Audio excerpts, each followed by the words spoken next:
He was one of the original American Playboys, a magazine tycoon who helped spark a revolution, one that challenged the nation's views on sexuality. I have celebrated the romantic connection between the sexes, and that's part of what Playboy is all about.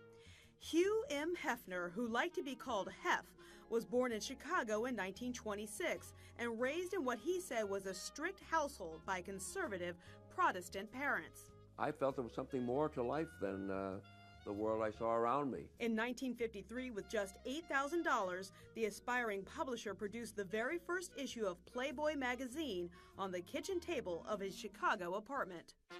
The cover featured a photo of Marilyn Monroe and sold more than 50,000 copies when it hit newsstands in December of 1953. Hefner now had the funds to finance another issue, and the Playboy empire was born. Well, I have never really thought of Playboy as a sex magazine. What I've tried to do is create a lifestyle magazine for men.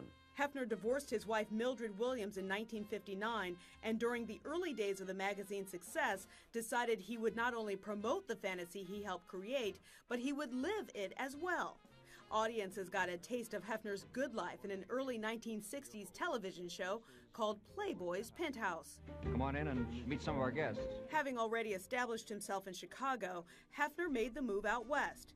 In the early 1970s, when Playboy magazine was selling 7 million copies a month, he made his permanent home at the now famous Playboy Mansion in Los Angeles. In 1989, Hefner uttered the two words many thought he'd never say again when he married Playmate of the Year, Kimberly Conrad. I do. The couple had 2 children, but separated in 1998. Hefner said he realized he was much happier as a bachelor. I am essentially a romantic, so I think my life revolves and always has revolves around women.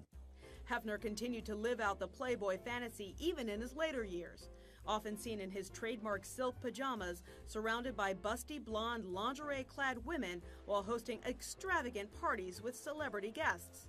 He even returned to television in 2005, this time sharing the small screen with 3 live-in girlfriends in the reality show The Girls Next Door. In the late 2000s, he began an on-again, off-again relationship with Playmate Crystal Harris, 60 years his junior. They tied the knot on New Year's Eve in 2012. Hefner sold his beloved Playboy Mansion for $100 million in 2016, on the condition that he be allowed to live there for the rest of his life. Playboy and provocateur, Hugh Hefner wanted to make the world a happier, sexier place. What's your definition of obscenity? Racism, war, bigotry, but sex itself, no. What a sad and cold world this would be if we weren't sexual beings. I mean, that's the heart of who we are.